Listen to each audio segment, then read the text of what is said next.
নবরাত্রির নবম দিনে দেশের বিভিন্ন প্রান্তে রামনবমী পালিত হয়। হিন্দু শাস্ত্রের এই দিনটি অনেক গুরুত্ব আছে। রাজা দশরথ ও রানী কৌশল্যার সন্তান হিসেবে এই দিন দেবতা রামের জন্ম হয়। তাই এই দিনটি রামনবমী হিসেবে পালন করা হয়। ভগবান বিষ্ণুর সপ্তম অবতার রাম।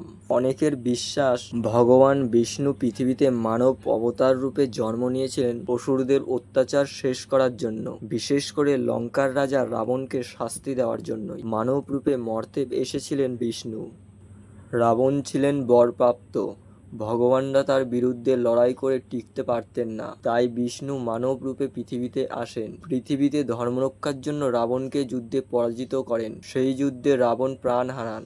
রাম ভক্তদের কাছে রামের এই বিজয় ধর্মযুদ্ধের জয়ও বটে, তাই তারা রামনবমীর দিনটিকে খুব নিষ্ঠা নিয়ে পালন করেন।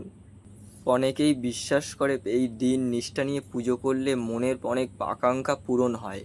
ভগবানের কৃপায় সব ধরনের সংকট থেকে রক্ষা পাওয়া যায় এই দিন পুজো করলে।